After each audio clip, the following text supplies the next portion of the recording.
It is 12 days to the first election, the presidential polls, in the series of elections leading to the change of government at different levels of Nigerian polity. The Independent National Electoral Commission, INEC, has ended the collection of permanent voter cards as provided in its schedule of activities for the conduct of the elections. However, many Nigerians, not by reasons of their own fault, but because of challenges in INEC processes, did not collect their PVCs. Apart from process inefficiency, there are complaints that political interest inflated the process to deny some targeted citizens the right to cast their ballot. The Lagos State Resident Electoral Commissioner, Rec. Olusegun Agbaje, has acknowledged that some permanent voters' cards may not get to the voters. He points to late printing of the cards and failure to follow the rules. The challenge we have is that the many people that ought to have done transfer last year did double registration.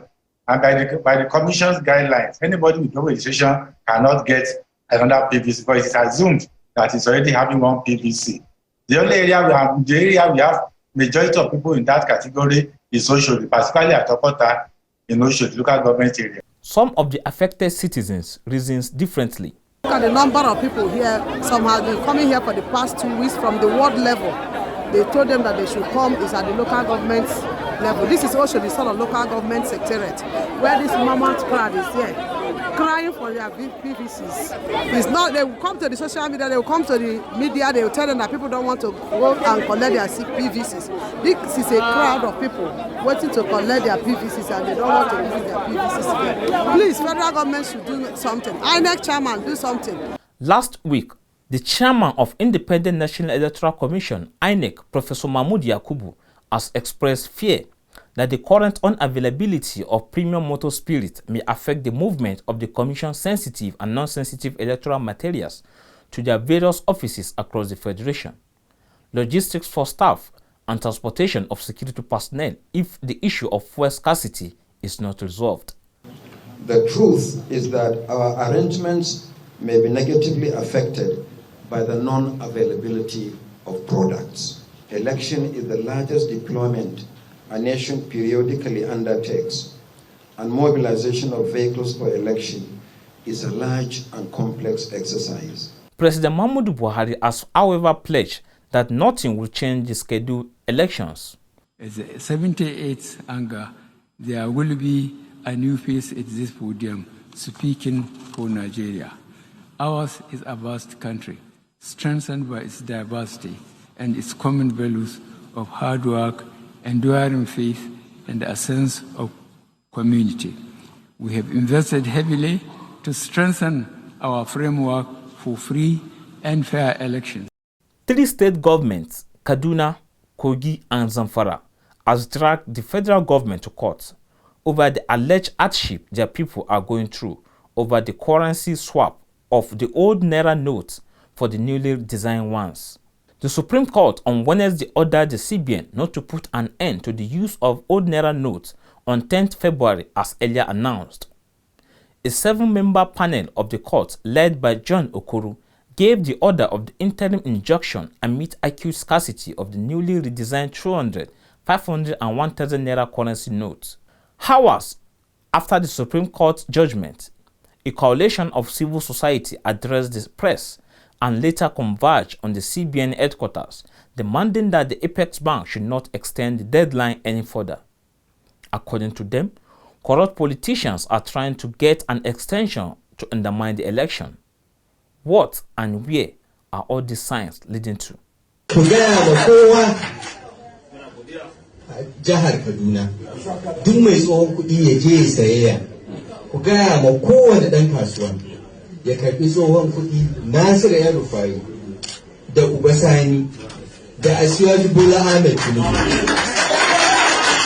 sun yi muku alƙawari in har an zaɓe mu wannan tsari za a canza shi a ba kowa iyakan lokacin da ya kamata ya canza kuɗinsa. What I expected that the government would have done was not to give a deadline, but find a way to withdraw the old notes as transactions go on. People carry out buying and selling all the time.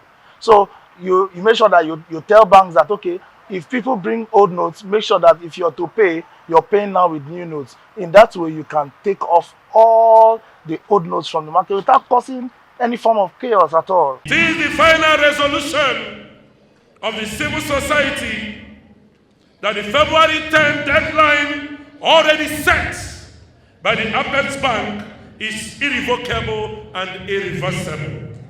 There are people who do not cherish free and fair elections. They desperately need money because they must buy votes.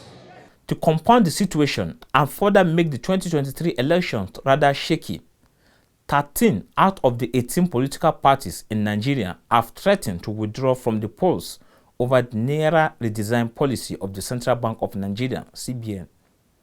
They insist that there should be no change in the date to end the use of old Naira notes. If these political parties make good their threats, the 2023 elections would be in jeopardy and may become subject of legal contention. Its credibility will also be questionable. Supreme Court is the biggest court, is the apex court, is the highest court of the land, and Supreme Court has spoken. So that has overridden. I'm even looking forward to these parties now saying that they are withdrawing from the participation. So I see it as grandstanding, what the 13 political parties supposedly, because those who addressed the press were just about 5 of them, but they are claiming that they have 13 of their members. But what's the political relevance and significance of these parties? Are they the major opposition parties? Would they have mattered if the election were to hold? The signs are at best bad, but some may say ominous with these challenges gathering on the eve of the elections. There is bright lining on the situation. President Muhammadu Buhari has pledged to leave office in May, and he is making good his promise by setting up a transition council. Neither the judiciary nor politicians should put a spanner in the works. In Abuja, Nasiru Usman for Signature Show.